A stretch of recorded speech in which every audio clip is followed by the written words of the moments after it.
Hello and welcome to this video of the online course Wilderness Navigation Masters, where you will learn what are the three types of bearing, how to shoot and follow a bearing.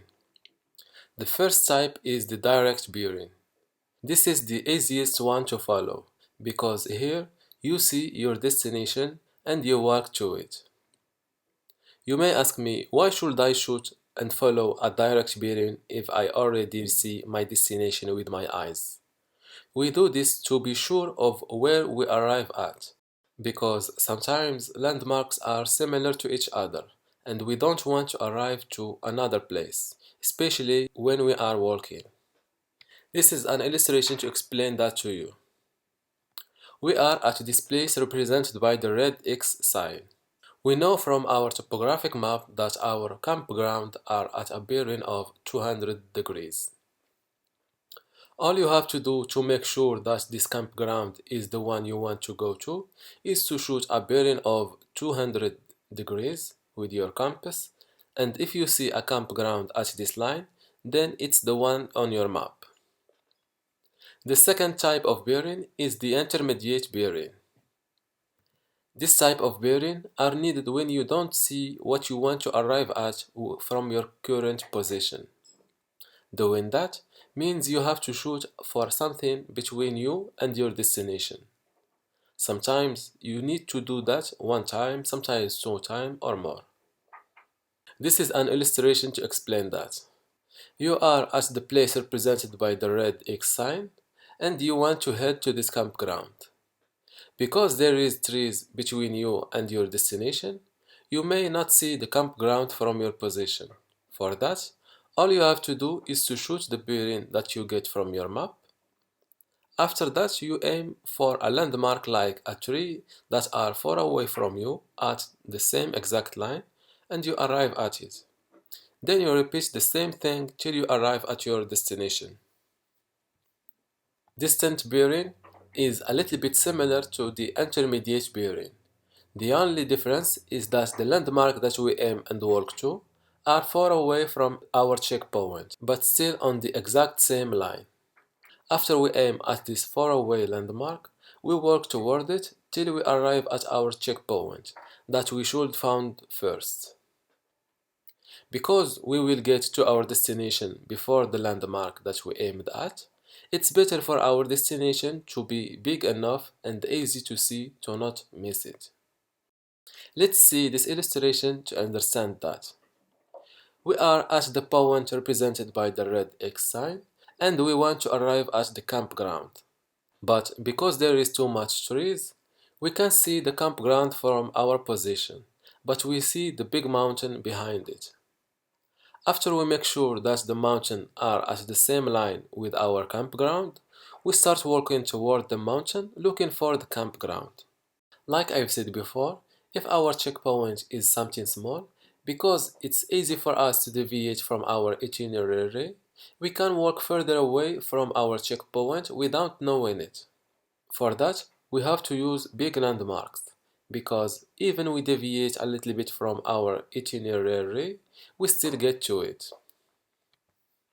What I recommend using as a checkpoint is a linear landmark at a vertical angle, like this river. Because when you do that, you have too much chances of not missing it. If what you can find as a checkpoint is just a small landmark, there is a solution for that, which is measuring the walking time.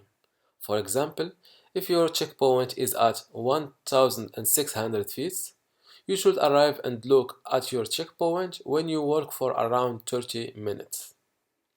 Now that you know the three types of bearings, let's see how to shoot a bearing in the field. Then we go for the first exercise. If we want to arrive at a campground that we don't see from our position, but from the map we know that it's at a bearing of 250 degrees, all what we have to do is to turn the liquid capsule or the housing till we have 250 degrees at the intersection with the direction of travel arrow. Hold your compass here at your waist because it's the easiest way to keep it level, and turn yourself with your compass till the red magnet needle are in the orienting arrow, or the red are in the shed. Let's say that we are at the point A and we want to hike to the point B, and from the point B to the point C, then we arrive at our final destination, which is the point D, following the bearing of 80 degrees, 125 degrees, then 240 degrees. What are the landmarks that we can use as a direct bearing, intermediate bearing, or faraway bearing to arrive at each checkpoint? By the way, we will see this map excerpt like if there is no green woodland area in it.